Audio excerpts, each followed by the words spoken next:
Hi, and welcome to the channel. So today I want to talk about ancient beauty practices, rituals, sacred feminine beauty routines. That's what I want to talk about in this video.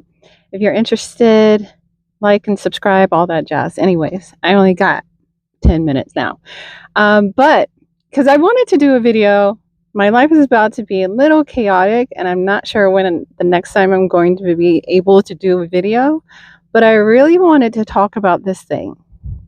So I'm going to preface it with this. So initially, when I did my channel or started my channel, I wanted to talk about beauty products and beauty and other products that I was interested in and that kind of thing.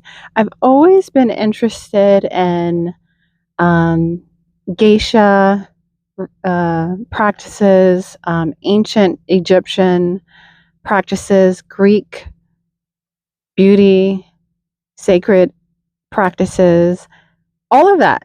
I've researched and studied all of those things because they are so interesting to me.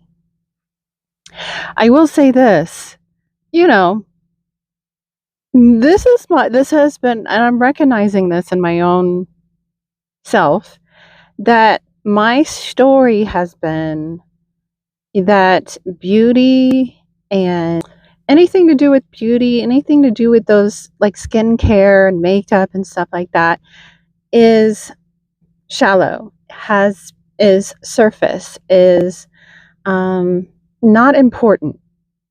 And I realized that was something that was within me. As much as it interests me, as much as I have a passion for beauty and skincare and these rituals and practices, I've always kind of downplayed it because I always felt like you have to lead with your smarts, you have to lead with intelligence.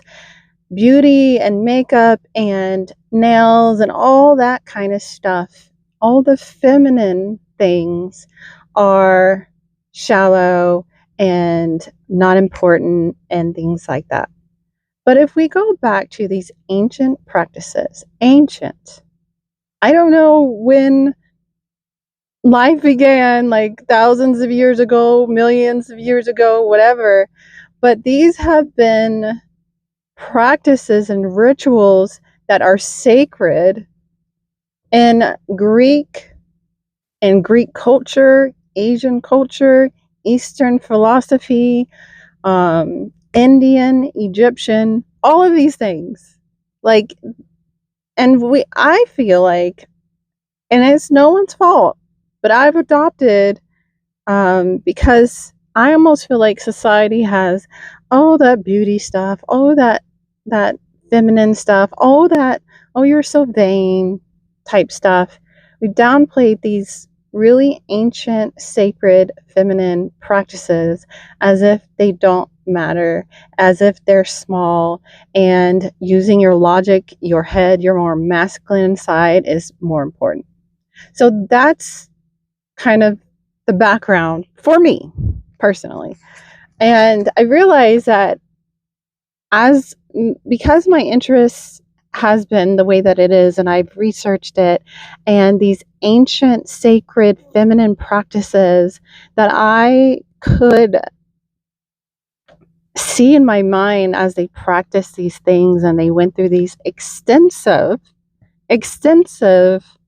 sacred rituals, I can see myself doing those things. Like when I would read these stories of milk baths with rose petals, and I believe it was the Egyptian culture where they would put these, they would be like solid oil things, like a kind of like a soap. They would put them on top of their heads, and throughout the day, and they smelled divine.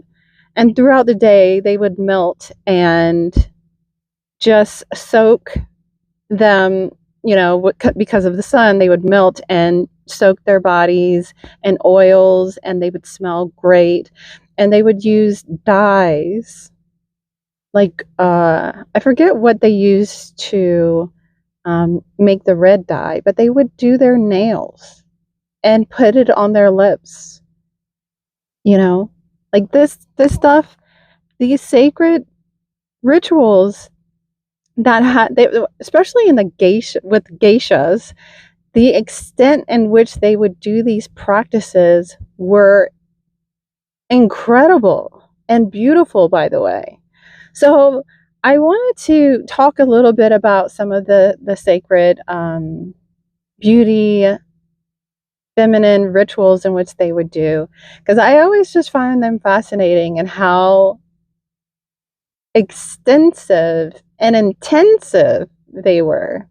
So we all know like the milk baths with the rose petals, and then they would also do the oils. And even back then, they didn't have nail polish, but they had like they would use berries, rose petals, and create dyes to put on their nails. They were getting their nails did back in the Egyptian times. I believe that was what Cleopatra was one of her beauty rituals.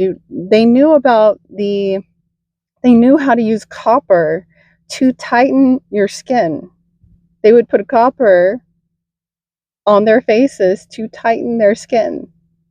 Like they went through, and it wasn't just these things that they did. It is what they were. It was a ritual that they embodied as well. It was a sacred ritual, and so I just wanted to share. I don't have a lot of time, honestly, but I did want to share a little bit of those things of how um, far back these feminine beauty sacred rituals date. They go back really, really far. And, you know, sometimes we think that, or we can make, no one can make us feel anyway. We can either adopt the belief or the story or not. So, though those stories of like beauty and all that kind of stuff is shallow, vain, and surface level, whether it's your choice to decide to adopt that belief or not. And so there's no victims here. We're not going to play any blame games on society and all this kind of stuff.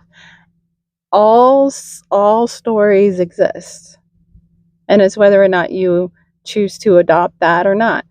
At some point in my life, I chose to adopt that. Okay, beauty and makeup and nails and all that kind of stuff is shallow, and no one cares about that. But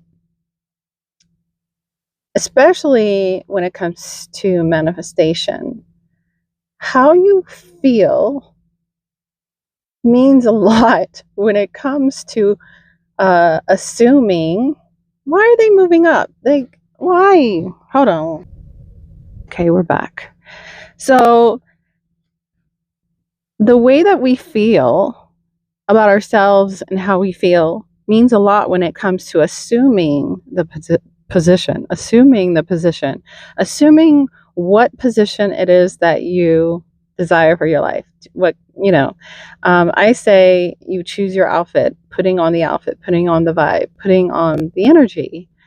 How we feel means a lot.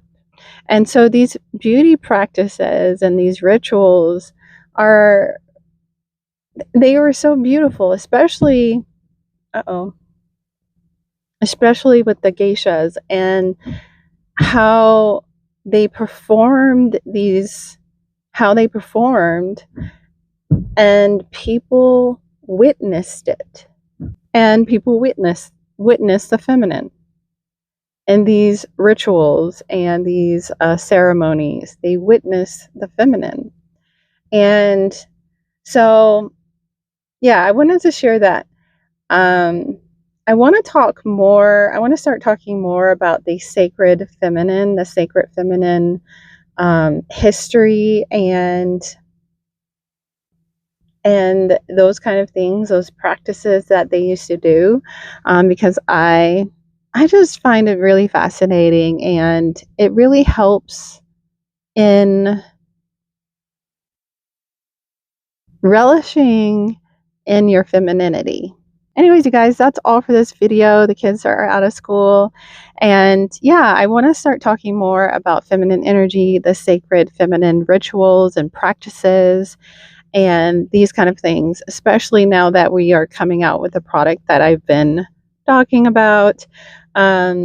Because that product was birthed out of my passion for these sacred feminine rituals and things like that. So that, because that product is really it's birthed out of my passion for these ancient sacred beauty feminine practices.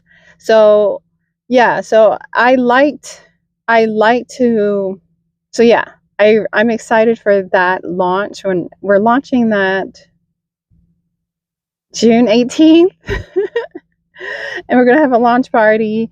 So yeah, I'm really excited for that. But I did want to share that these, our skincare, our rituals, our routines, are sacred. They're part of this sacred feminine essence that we embody. And so it's a really beautiful thing. And I just love um, reading about the geisha ceremonies and all the sacred rituals and practices that they did back in the day. Like, you would think that they would get their nails did. You know what I mean? Like, they weren't doing their nails and all that. Like, like, at least I wouldn't think so. Like, because they were more in survival mode than we are now. So you would think that they're not worried about getting their nails done. So yeah, that's all for this video. I hope you guys enjoyed, and I will check you guys in the next video. Peace.